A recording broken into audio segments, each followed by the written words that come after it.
Let's be honest with ourselves for a second. You think you are a good person. You pay your taxes, you hold the door open for strangers, and deep down, you believe that if you saw someone in trouble, you would step up. You have this Hollywood fantasy playing in the back of your mind, where you are the hero who swoops in to save the innocent. That fantasy is going to get you killed. In a collapse scenario, your empathy is not a virtue, it is a tactical vulnerability. It is a biological backdoor that predators will hack to lure you into the slaughterhouse. The crying child, the screaming woman, the injured old man, these are not victims, they are fishing lures, and you are the fish. Before we dissect the mechanics of the ambush and how to surgically remove your conscience for the sake of survival, hit the like button and subscribe. Let the algorithm know that you are one of the few who prefers uncomfortable truths over comforting lies. Do it now, because where we are going, there are no second chances. Mistake number one is what I call the biological betrayal. You have to understand that they are counting on your biology to do the heavy lifting for them. Evolution has hardwired you to respond to distress signals. When you hear a high-pitched scream or the specific frequency of a crying infant, your brain dumps a cocktail of cortisol and adrenaline into your system before you even have time to think. It triggers your mirror neurons, forcing you to simulate the pain of others. This is great for building a tribe in the Stone Age, but in an urban collapse, it is a fatal error. They know this. The gangs, the looters, the desperate predators, they are not just thugs, they are practical psychologists. They know that if they put a threat in front of you, you might fight or run. But if they put a victim in front of you, you pause. You hesitate. You investigate. That hesitation is the only window they need. While your brain is trying to process the tragedy in front of you, you are walking blindly into a geometry of death. You are focusing on the bait, which means you have completely lost situational awareness of the perimeter. Tunnel vision is the prelude to the body bag. You need to realize that in a lawless environment, a distress signal is almost never genuine. It is a weaponized sound wave designed to draw resources. That means you and your gear into a kill zone. This brings us to the reality of the killbox. When you hear that scream, you are not hearing a cry for help. You are hearing the dinner bell. Let's look at the physics of the setup. If you run toward the sound, you are voluntarily entering the center of a convergent vector. They have positioned the bait in a location that forces you into a specific path of travel. Usually, this is a fatal funnel, an alleyway, a stairwell, or a narrow street where your cover is minimal and your escape routes are non-existent. In military terms, this is often an L-shaped ambush. The bait is at the short leg of the L. You move toward it. The hammer element of their team is waiting along the long leg of the L, parallel to your movement. By the time you realize the child is actually a recording or a coerced hostage, you are already in the enfilade fire. You are being engaged from two sides simultaneously. There is no cover from that. There is no returning fire effectively. There is only the realization that you traded your life for a momentary impulse of kindness. They have mapped the terrain. They have pre-selected the firing angles. You are just a variable that walked into their equation, and the math does not end in your favor. Let's talk about method number one, the hard heart protocol. This is going to sound sociopathic to your civilized ears, but you need to get over it. The hard heart protocol dictates that outside of your immediate, vetted circle, there are no friendlies. Everyone else is either a threat or a trap. When you hear a scream, your immediate reaction must be the opposite of your instinct. Instead of moving toward the sound, you must increase your pace and maintain your vector away from it. You are probably thinking, what if it's real? What if I'm leaving an innocent person to die? Let me give you the cold, hard calculus. In a high-threat environment, the probability of a genuine distress signal occurring exactly within your hearing range without being a setup is statistically insignificant compared to the probability of an ambush. Even if it is real, intervening puts your primary mission, protecting yourself and your family, at catastrophic risk. You cannot save the world. If you try, you will just add your corpse to the pile. The hard heart protocol requires you to treat auditory distress signals as proximity alarms for hostiles. If you hear a scream, do not visualize a victim. Visualize a 5-man team with pipe wrenches and machetes waiting in the shadows. Visualize your supplies being stripped off your body. Visualize your family wondering why you never came back. That mental shift is the only thing that will override the biological urge to investigate. They are banking on you being a good guy. Be a ghost instead. However, I know some of you are stubborn. I know some of you have a savior complex that logic cannot penetrate. So, if you absolutely must investigate, if you cannot sleep at night without knowing what made that noise, you never, ever take the direct path. This leads us to the tactical necessity of the button hook maneuver. If you walk straight toward the sound, you are doing exactly what the ambush leader wants. You are predictable. Predictable things are easy to kill. Instead, you need to flank the noise. You never approach the source of the sound directly. You circle the block. You find elevation. You look at the situation from a rooftop or a parallel street. You are looking for the spotters. You are looking for the setup. You are hunting the hunters. When you flank the noise, you aren't looking for the victim. You are looking for the anomalies. You are scanning the shadows for the guy pretending to smoke a cigarette 3 doors down. You are looking for the lookout who is seemingly uninterested in the screaming woman 50 feet away. That is your tell. Normal human behavior dictates curiosity or panic. Indifference in the face of chaos is a signature of complicity. If you see someone standing still while the world around them is screaming, that is the spotter. That is the guy who signals the attack team when you step into the kill zone. But let's be real, most of you aren't going to pull off a tactical flank. You are going to stumble forward because your ego is writing checks your situational awareness can't cash. This leads us directly to mistake number 2, the John Wick delusion. This is a specific kind of brain rot that affects people who carry a weapon. You have a piece of steel on your hip or in your bag, and suddenly you think you are a tank.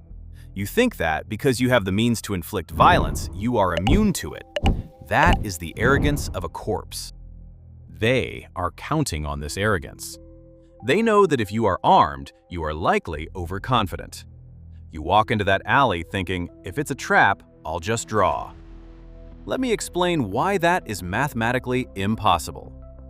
We need to talk about the OODA loop: observe, orient, decide, act.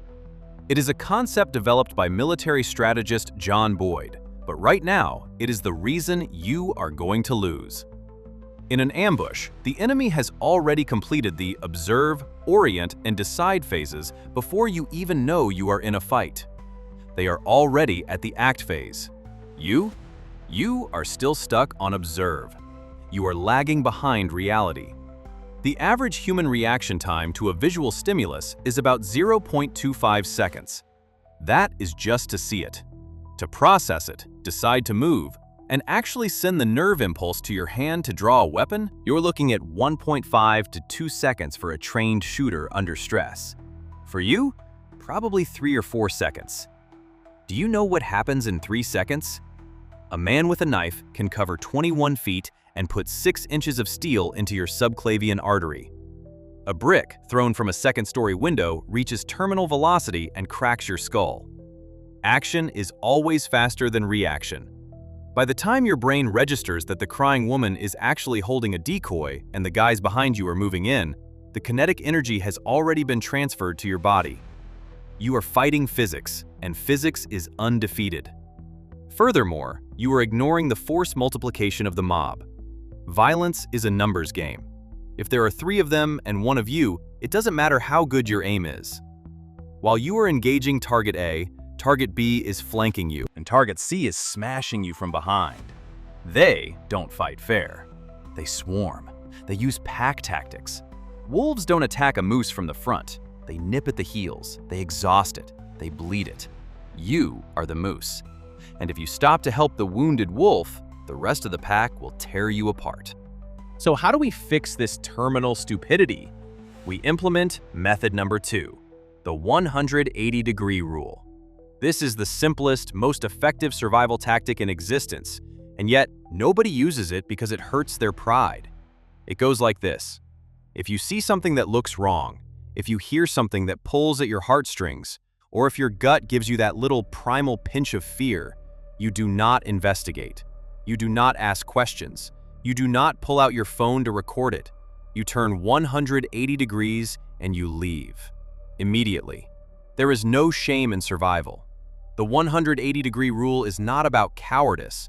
It is about energy conservation and risk mitigation. Every engagement has a non-zero probability of death. The only way to reduce that probability to zero is to not be there.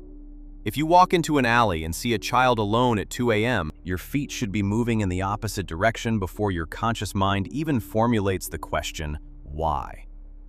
Curiosity is a luxury for the safe. You are not safe. But I know what you were thinking. What if I'm already in the funnel? What if I walked in and the trap is sprung? Now we are in the worst-case scenario. Now we have to talk about the violence of action.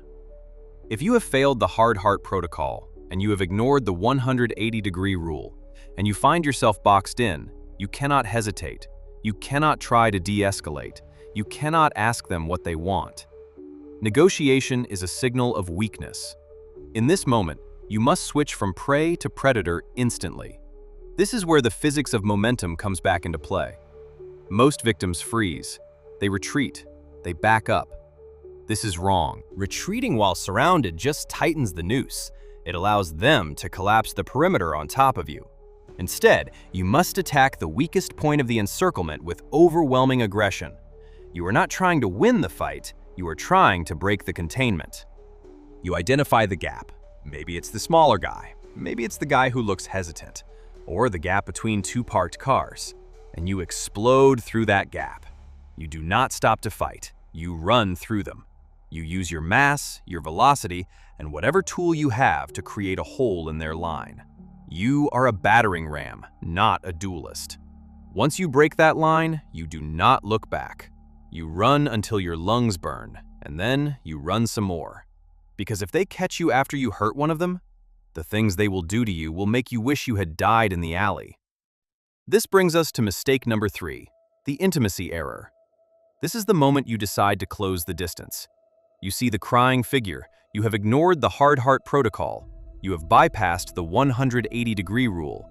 And now you are walking right up to them to ask, "Are you okay?" Congratulations, you have just violated the fundamental laws of proxemics. In the 1960s, anthropologist Edward T. Hall defined the intimate distance as anything within 18 inches of the body. In a survival scenario, I call this the zero reaction zone. If you enter this radius, you have surrendered your ability to react to a threat. The physics here are simple and terrifying. At 18 inches, a concealed blade can be deployed and thrust into your femoral artery in less than 0.1 seconds. Your brain takes 0.25 seconds just to process that the movement is happening. Do the math. You are dead 0.15 seconds before your brain even knows you are bleeding. They know this. The bait is positioned to draw you into this exact radius. The injured person on the ground is just a coiled spring waiting for you to lean in. Once you are within arm's reach, they don't need to be stronger than you. They just need to grab you. This creates a pivot point. You are now anchored. You cannot run. You cannot create distance. And while you are wrestling with the victim, the hammer team is closing in to finish the job. You walked into a grapple you didn't know you were fighting. So, how do we handle a potential victim without signing our own death warrant? We use method number 3, the verbal leash. This is a non-negotiable rule of engagement. You never, ever approach a potential victim on their terms. You force them to operate on yours. You maintain a minimum safety gap of 25 feet. This is the distance required to draw a weapon or turn and sprint before a rush can reach you. From this distance, you issue a command. You yell, "Stand up and walk toward me." Here's the beauty of the verbal leash. It acts as a binary sorting algorithm for threats. If the person is truly a victim, if they are scared, adrenaline-dumped, and desperate, they will obey. They will crawl, limp, or run to the sound of authority and safety. They will leave the X, the ambush site, to get to you. However, if they are bait, they will not move. Why? Because the ambush is geometrically structured around that specific spot. The guys with the baseball bats are hiding behind the dumpster right next to them. If the bait moves 25 feet toward you, They drag the ambush out of the kill zone and into open ground, where they lose their tactical advantage. If you yell, "Come here!" and the victim stays put, crying louder, screaming for you to come closer, claiming they can't move despite no visible arterial bleeding or compound fractures, that is a confirmed trap. The physics of their behavior do not match the biology of survival. A dying animal moves away from pain. A trap stays still. At that moment, you have all the data you need.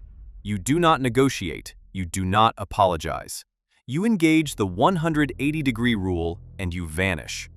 But let's say you mess this up. Let's say you are the hero who thinks he can handle the grapple. This leads to mistake number 4, the stationary savior. This is the idiot who stops moving to administer aid or assess the situation. In physics, a static object is an easy target. In combat, it is a dead target. When you stop to help someone, your situational awareness collapses from 360 degrees to about 15 degrees. You are looking at the wound. You are looking at the crying face. Meanwhile, your peripheral vision is gone. Your auditory processing is focused on their voice, filtering out the sound of footsteps behind you.